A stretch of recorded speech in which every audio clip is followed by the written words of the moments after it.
Happy Thursday, and thanks for joining us here on this 9 at 9. We still haven't thought of a cool name for what we're going to call Thursday. We've had a couple of efforts that, well, just didn't pass the test. So we're just going to stick with Thursday. It's worked for a lot of years, so here we are. Glad you joined us on Thursday. So here we are in the valley of dry bones with Ezekiel. God looking at the prophet and saying, can these bones live? And the prophet going, only you know. Only you know, God, if they can.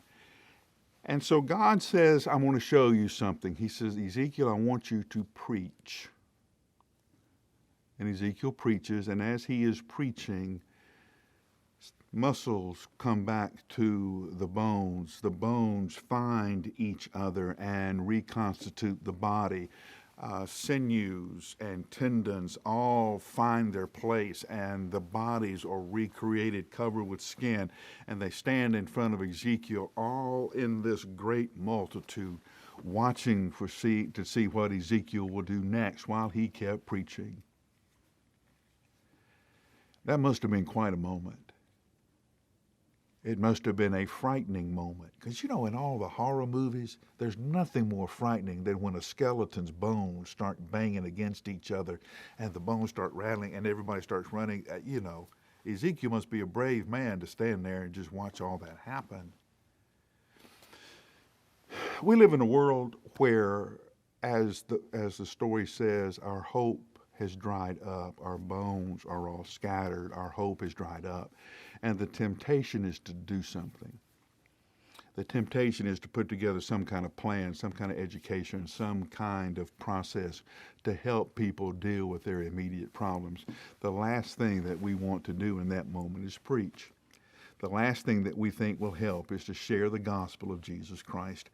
And that's the only thing that will bring people back from the dead.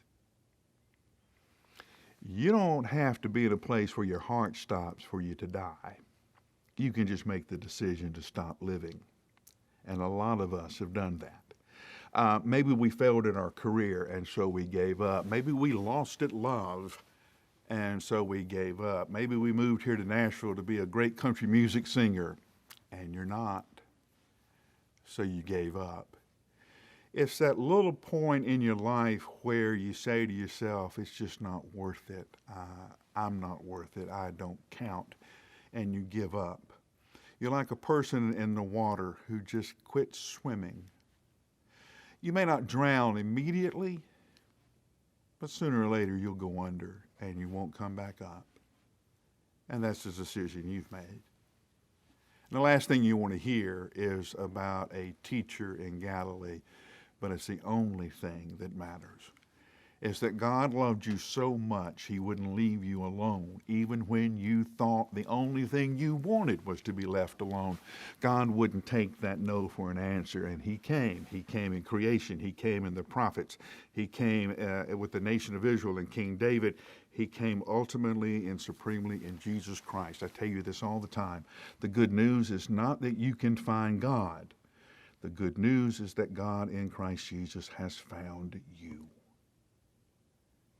and spoken a word of life into your life of despair, spoken hope, healing, purpose, meaning in the relationship that you have with him. Now I know most people say, we've heard this story before. I don't think you have. Not unless, like Ezekiel's dry bones, you're standing up with a new life, a new hope, and a new vision for who you are and what Christ wants to do in you and through you. The only thing that can help in a valley of dry bones is the gospel of Jesus Christ. I hope that's where your life is starting today on this Thursday. I'll give you 60 seconds and I'll see you tomorrow.